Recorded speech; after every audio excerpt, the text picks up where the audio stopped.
Choosing the best tablet for you is a complicated job. It can be a tricky find and depends on your requirement, whether you're looking to outfit the kids with a cheap, durable tablet for school, or perhaps you need one for creative designing that needs high-end processing power and that is beautiful enough to be used as a second screen next to your couch. To help you decide which tablet is right for you, we compared some of the best tablets available in the market.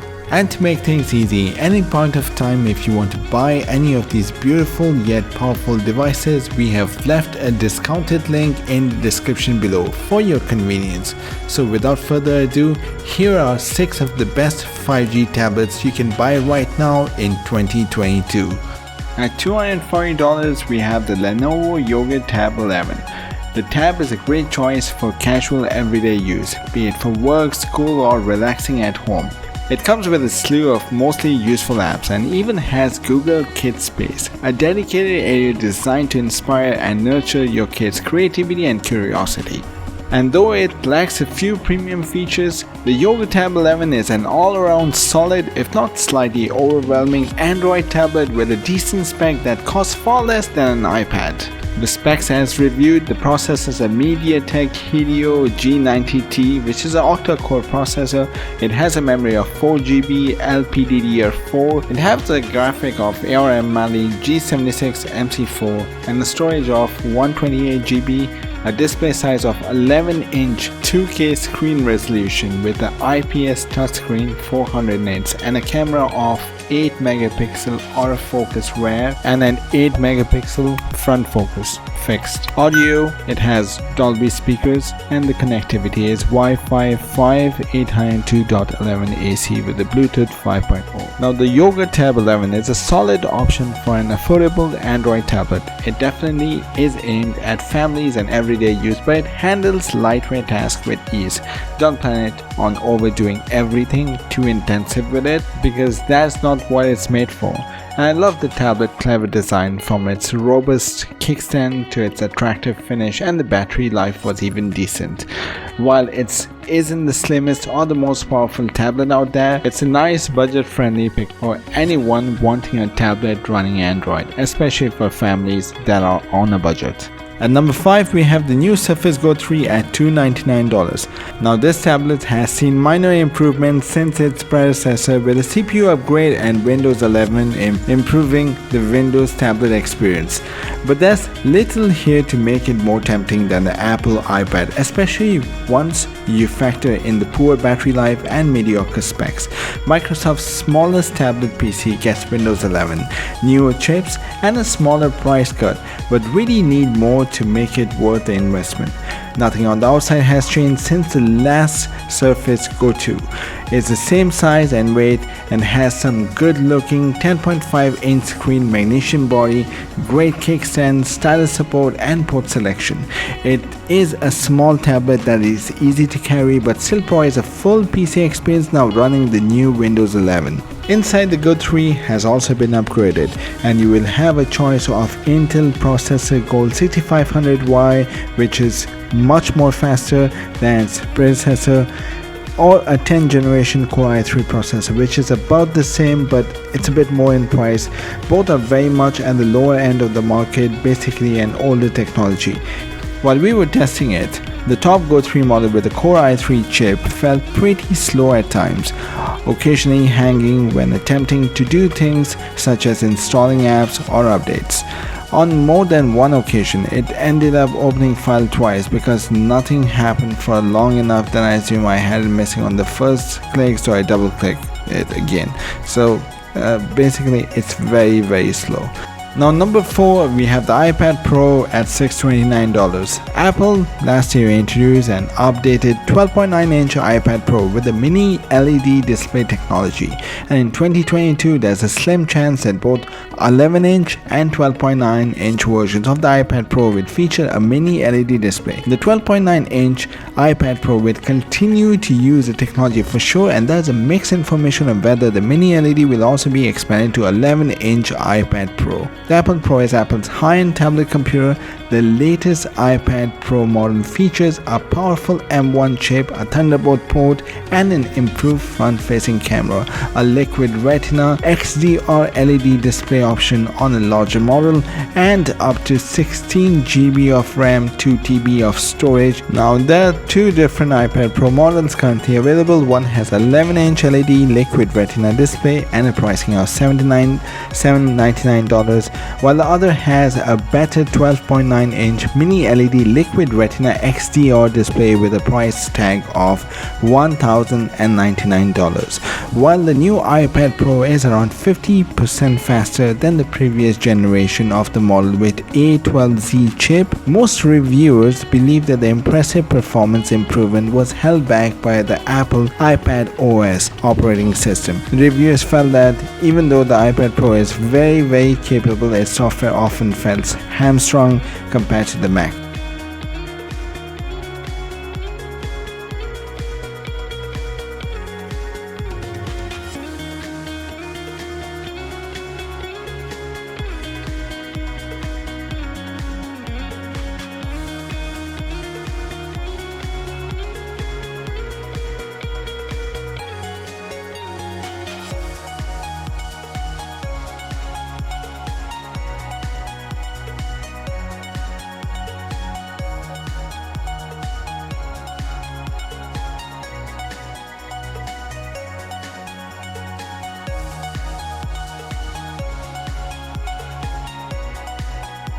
At number 3, we have the Xiaomi Pad 5, which is at $329.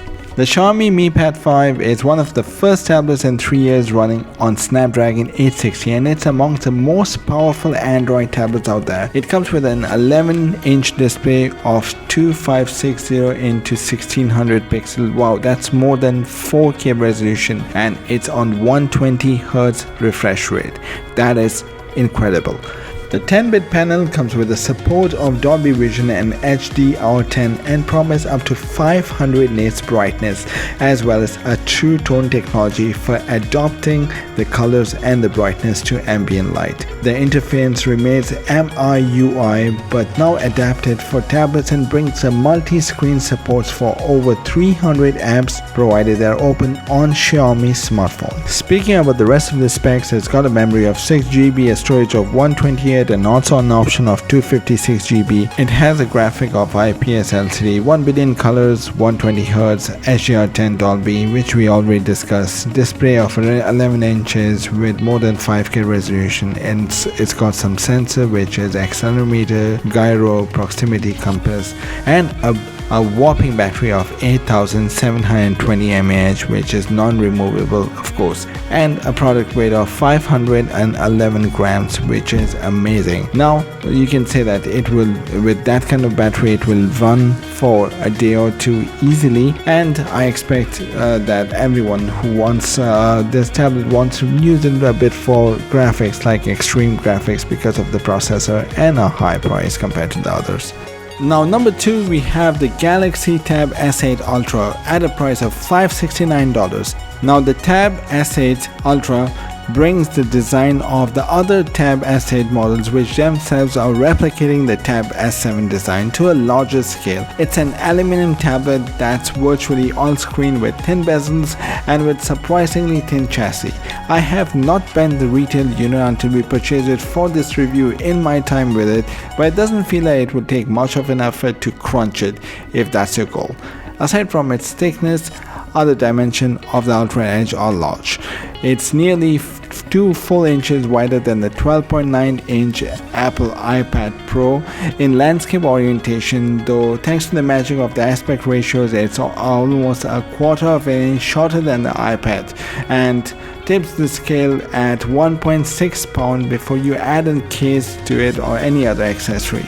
Now, it's not the kind of tablet that can easily be held in one hand. Even holding up with 2 hands can be quite cumbersome. The downside of its size is that Ultra just isn't great at things I expect from a tablet, like taking down notes with your hand and reading ebooks, or quite casually consuming content on the couch while traveling or doing things like Ultra is more widely than other reasonably sized tablets, and the 16:10 ratio is a great thing for the laptop but quite challenging for a tablet, which might be used equally in portrait or landscape orientation. The Ultra is comical to use in portrait mode, but due to its size and the aspect ratio of the screen, it really is a bit complicated. And at number 1 we have the HUAWEI MateBook E 2-in-1 notebook PC, which is at $873. The tablet and the smart magnetic keyboard make for a great on-the-go computer, but a couple of key weaknesses that shine off the experience. Excellent hardware has long been one of the Huawei's key strengths, and there's no difference here. The MateBook E instantly looks and feels like a premium device,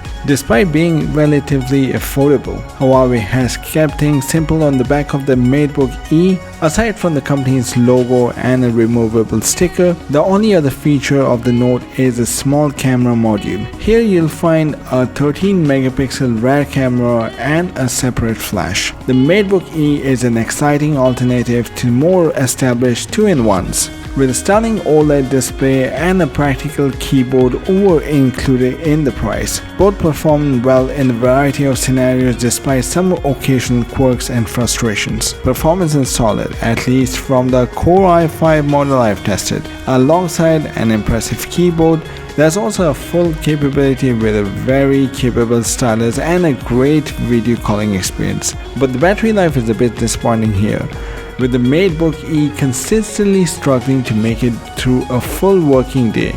Decent charging speeds help soften the blow, but it means that you will never be able to want to be far from the computer source. That's a real shame, and the device takes so many boxes for prospective buyers.